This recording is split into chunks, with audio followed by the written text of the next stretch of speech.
In the immediate past administration of President Goodluck Jonathan, I was the presidential spokesperson, the mouthpiece of the president, writing official statements, addressing the press, taking the bullets, and giving some out myself. In a very interesting twist of events today, I sit on the other side of the divide and will be interviewing my successor, although, well, he's in another administration, the Buhari administration. Special advisor, media and publicity, official presidential spokesperson to President Buhari. Femi, good to see you. Good morning. Welcome to the morning show. Well, I'll say the ancestor and the successor. I'm not too sure I'm an ancestor yet. Because there were people before us. But let me ask you this. Okay. Are you finding the job? Are your expectations being met? Or you look back and you wonder, what kind of job have I taken?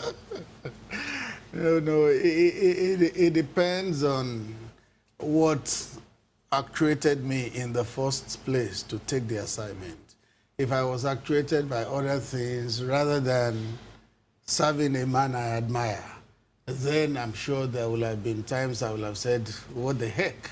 What kind of job is this that opens you to all kinds of abuse, and people will just use uncouth language and anything like that?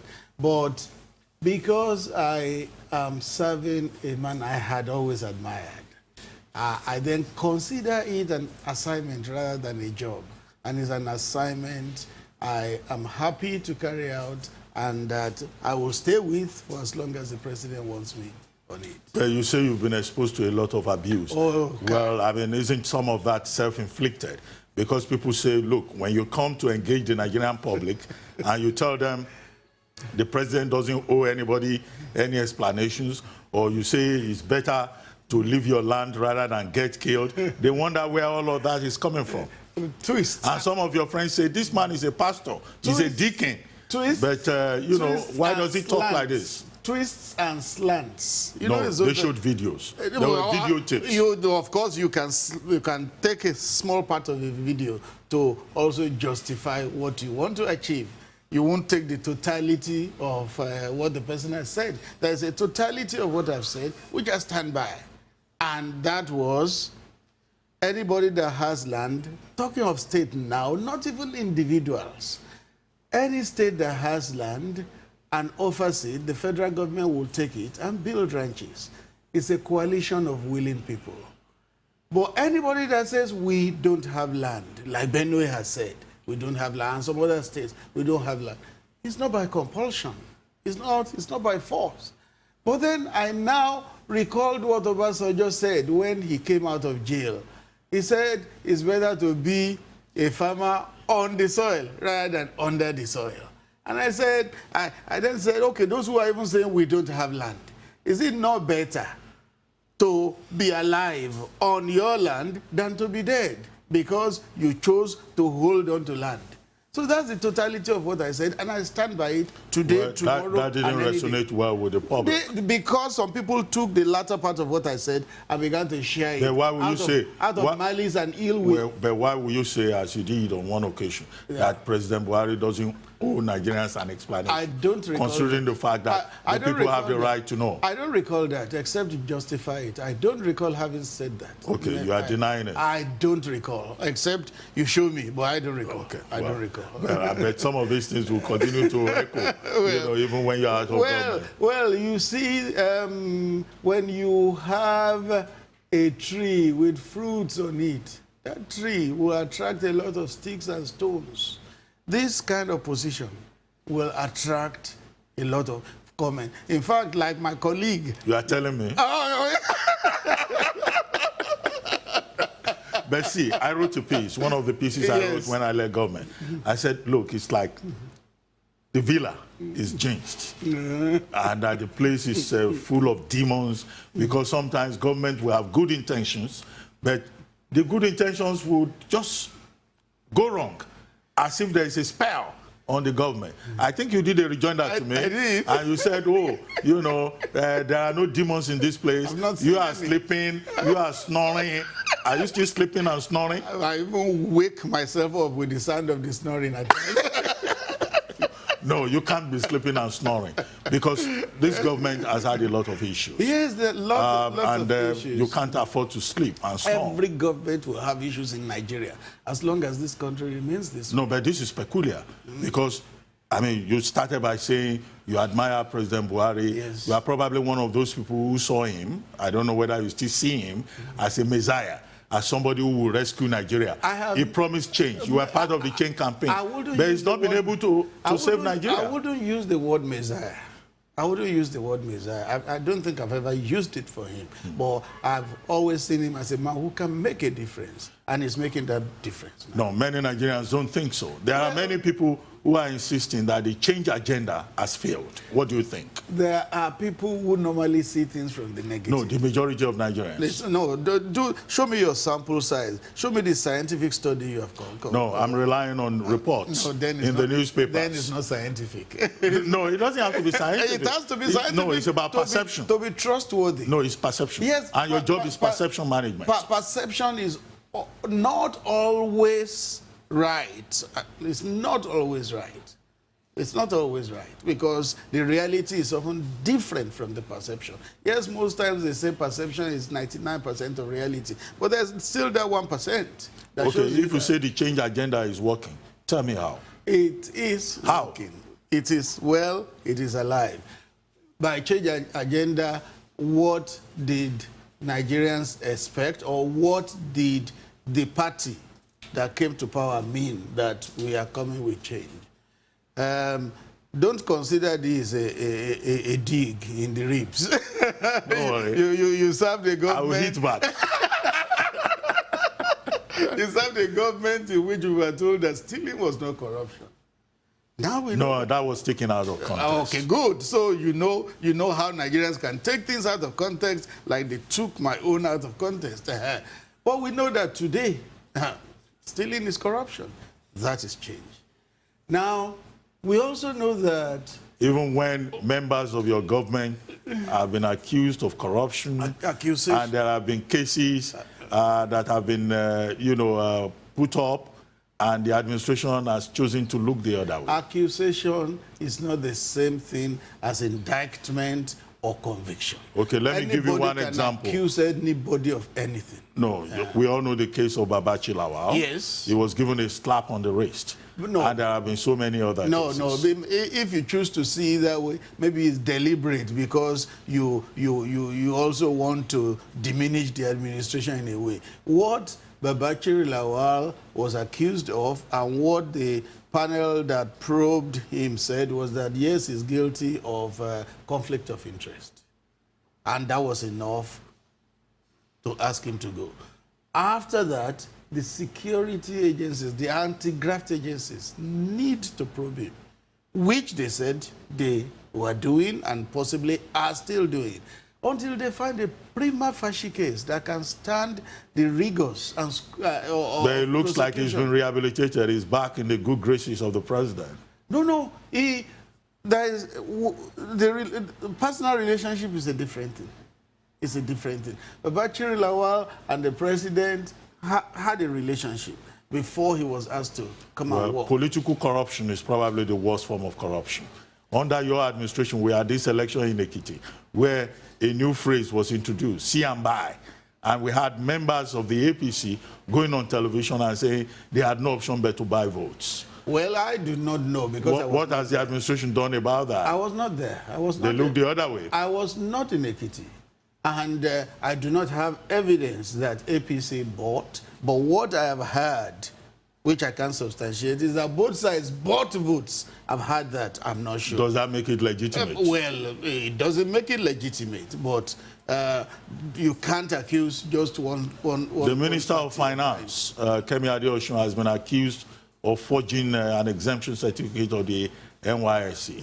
The administration seems to be doing nothing about that. Really? Instead, what we have seen is that Professor Ishe Sage, came out to say, look, forget about NYSC certificate. This government needs this woman. Is she so indispensable? You know, that was Professor Sage's personal opinion, and he said it. Yes, that it was his personal opinion. But then when you say the government has done nothing, that is not quite right, because nothing means nothing. and something has been done, which the Minister of Information told the country. What is that? NYSC is looking into it. NYSC is the relevant government agency to look into it, and when it has concluded its investigations, it will come out and tell when will the investigation be concluded? You don't need to ask NYSC. No. You speak for the government. I mean, you also have your I own don't speak for the government. I speak for the president, well, as you know. It's the same. The president is the head of the government. Oh, yes. He's head of government and head of state. There's somebody else that speaks for government, and you know. Well, the line is very thin. Very thin. That very person thin. is exercising delegated authority. Very thin, Yeah. but the dichotomy is still there. No, it's the same. Yes. You work for a man who is head of government and head of state. Now, I mean, if you look at it, shouldn't Femi Adesina herself, shouldn't she just resign and let the matter go? Because this NYSC investigation, NYSC has already issued a statement. The position of NYSC is very clear, and that extension certificate is fake, and that people are required by law to serve. Okay, so the issue is so straightforward. NYSC didn't say that. What NYSC said was that it was looking into that certificate. It didn't say it was fake. No, they said so. No. NYSC said the certificate is not from them. No, well, he didn't say it was fake.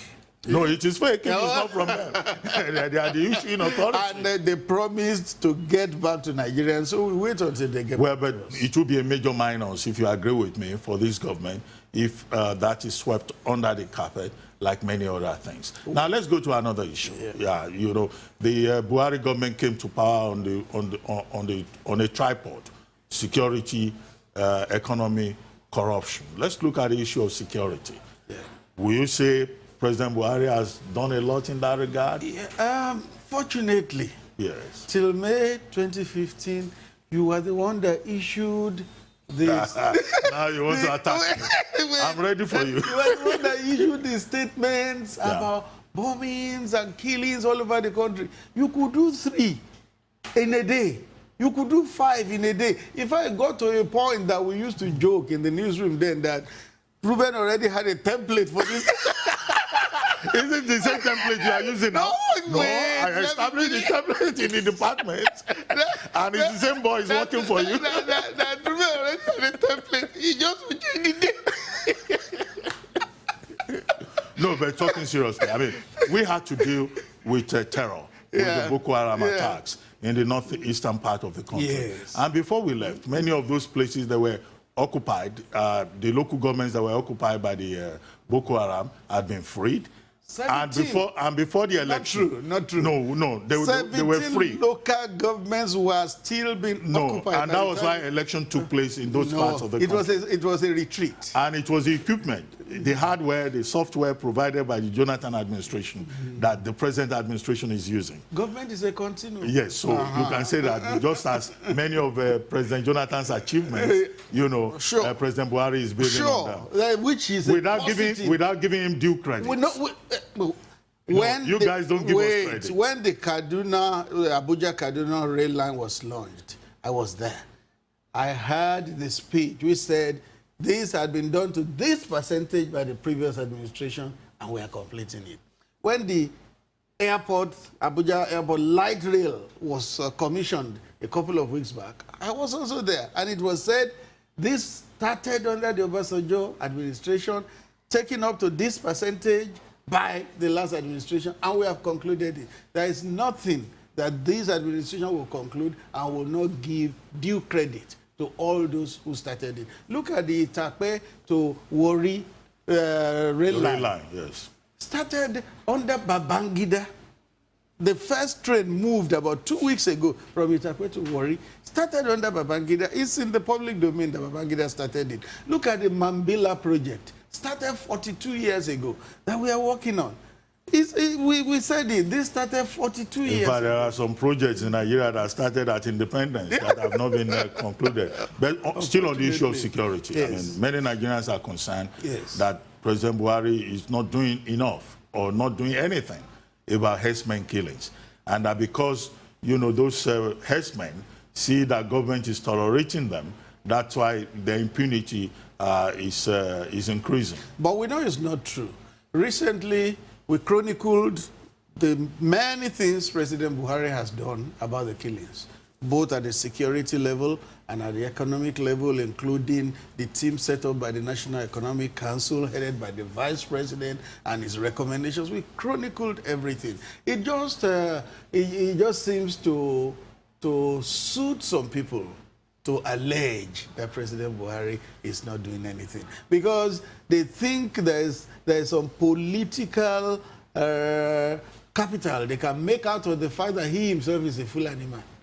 They just stop short of saying he's the one that carries gun to go and shoot. But I mean, you know, of course, that there is an ethnic dimension to power in Nigeria.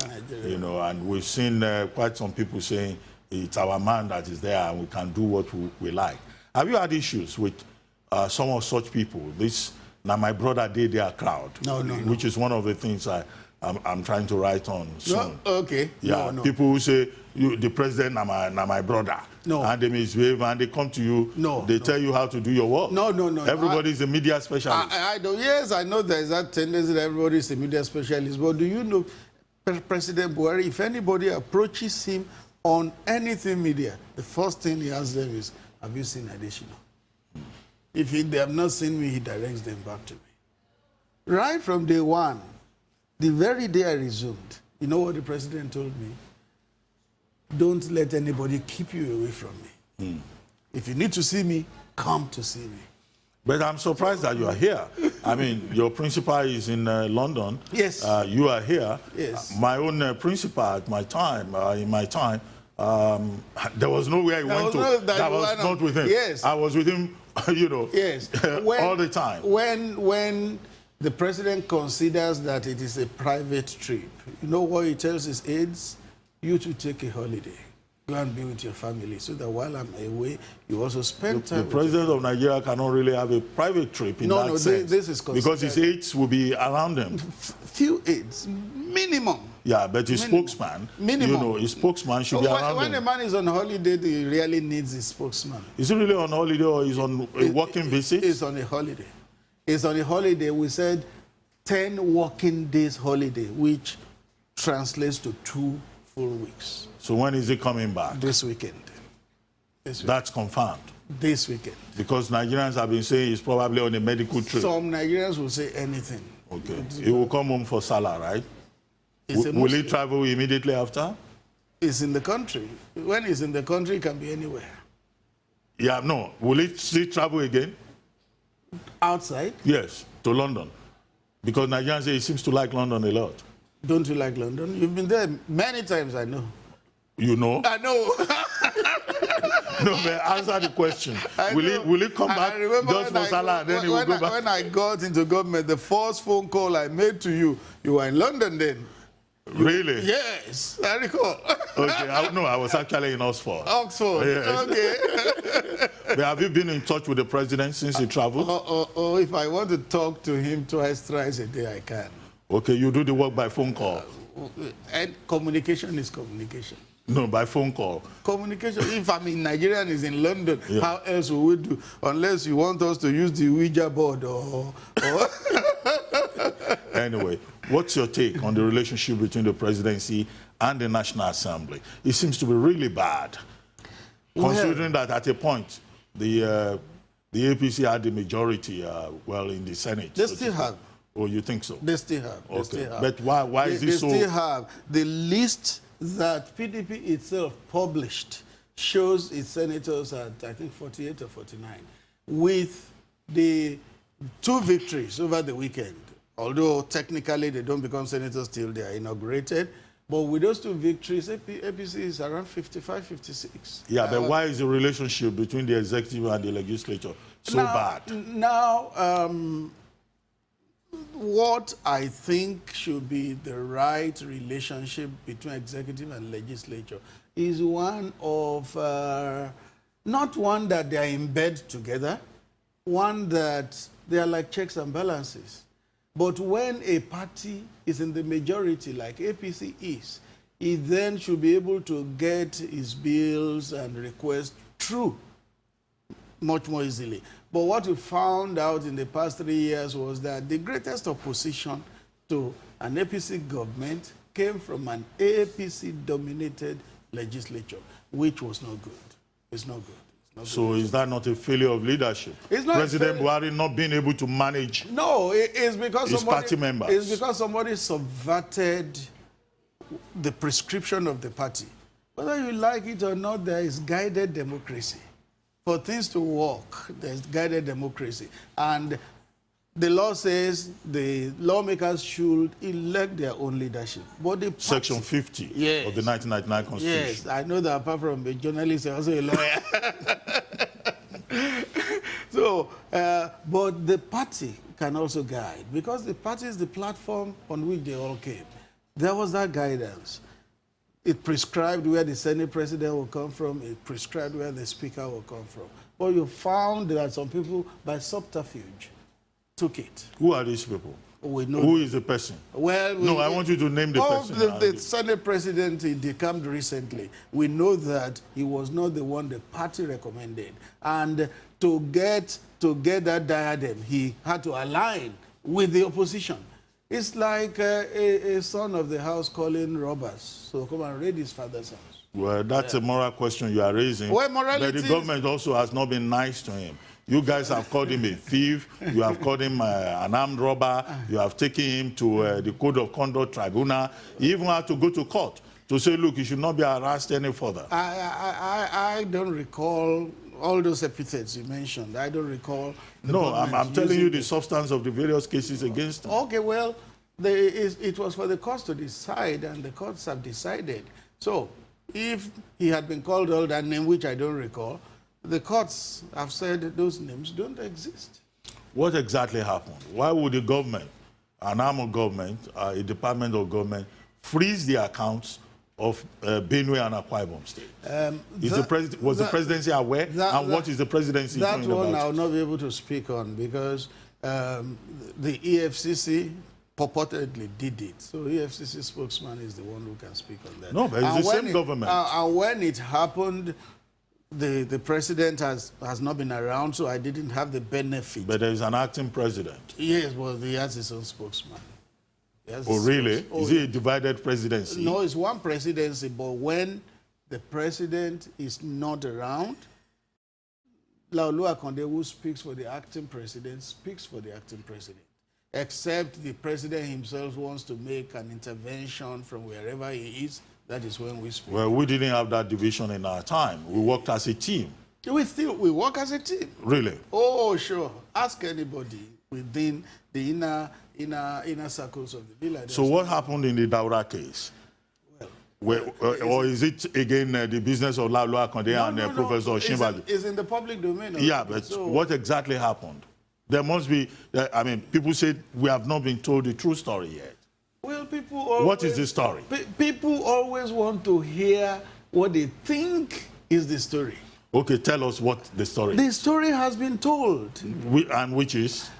That there was a blockade at the Senate, the National Assembly generally, which was not authorized. And it had the tendency of hurting democracy. It had the tendency of making government look bad.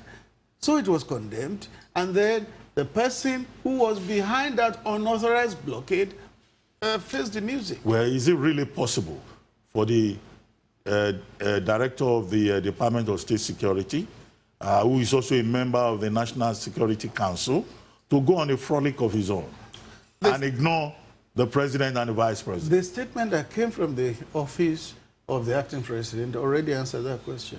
It was unauthorized. Well, should the presidency even authorize an assault on the That is what would have happened if there had been consultation. The presidency may not have authorized it if there was consultation. Okay, but Daura is still under house arrest, we are told. I mean, why is he still being detained more than 48 hours later? No, if he has committed an offense, why wouldn't they take him to court? I wouldn't call that detention, really. You know that a person of that caliber needed to be debriefed, and he needs to hand over properly. This is security at that level. No, you don't ask such a man to go and he walks home. No, there must be proper debriefing and proper handing over. Whether we like it or not, there were some milestone achievements under Daura. The Chibok girls, don't call it a dig again, which happened under the government you served and on which there was no headway. No, there was headway. We rescued many of the girls, but yes, how many? I'm telling you this. I don't recall. But the advice from the National Security Advisor at the time was that we should not publicize it because of the identity of those girls. I mean, I witnessed this on many occasions. That's news. So Those girls were brought to the president. He met with them. In fact, some of them were sent to school in the United States and the United Kingdom. Those are the ones that escaped. had strict instructions Yes. not to publicize it. Okay, fine. Because government thought, look, the identity of those girls should not be exposed. Okay, fine. But when I saw you guys making a song and a dance, Yes, because nothing happened. out of the ones you rescued, Oh, yes. I then thought, well, maybe we should have done the same How would thing in our Nigerians time. ever know or believe that you rescued even half a girl? We did. When it was not in the public No, the domain? Jonathan government did. Okay, Yes. that means... But my instruction was not to publish. That means... If you check the records, the SSS, the intelligence agencies, if you ask them, they will have the records. Then it means that the number of girls outstanding now is not correct. Because under this administration, 106 of them have returned, and it was publicized. And that 106 is usually subtracted from, there were about 274. I think what is on record is about 114 of them are outstanding. Then it means 114. But you know, there were additional abductions, of course. No. You will know. The Chibok girls specifically. If some of them were recovered under the Jonathan presidency and the public did not know, then it means that the figure outstanding is not 114. Well, you check the records. You are in there now. Yeah, well, you have the access. I can't even access the villa, except I call you. But talking about the girls, yes. What is government doing about Leah Sharibo? Government promised that lady who is being kept because of her faith. That is one of the reasons why I said somebody like a DG, DSS must be debriefed. Because I know it, at the risk of revealing, I heard you say earlier in this program that it is not everything that a hunter sees in the bush that he talks about. But at the risk of revealing something, I know that a breakthrough was about being achieved on Leah Sharibu before what happened to the DG, DSS happened. Then do you think he should walk away and not hand it over to whoever is succeeding him? So that's why there has to be that interface between him and his former subordinates who are now running the show for a while before he goes over. Anyway, before we go, one final question, because we're running out of time. Do you see President Buhari winning the ticket or even winning the election in 2019? I see him winning with a wider margin than he did to President Jonathan in 2015. Don't call that a dig again. Okay. You are one of those people who believe that there is no alternative to President Buhari. In a country of 198 million, that's the figure we were given recently of our population. In a country of 198 million people, there will always be alternatives. There will always be alternatives. Okay, so that means he may lose to that alternative. There are alternatives to anybody at any time in a country like this. But 2019 election, as far as I can see, President Buhari will win it with a wider margin than the 2015 Okay, I don't want you to start the campaign here because the president, you even issued a statement that nobody should campaign yet for President Buhari. Yes, but we added that you can recall the achievements of the administration, you can talk about the good things the government has done, but don't say vote for Buhari. And the wrong things that the government has done. Every government does good and some wrong Anyway, things. Femi, great pleasure having you on the program. Thank you. I'm sure we will invite you again. Thank you. And thank you for accepting this invitation, because I know I invited you in the past to This Day Live and you dodged.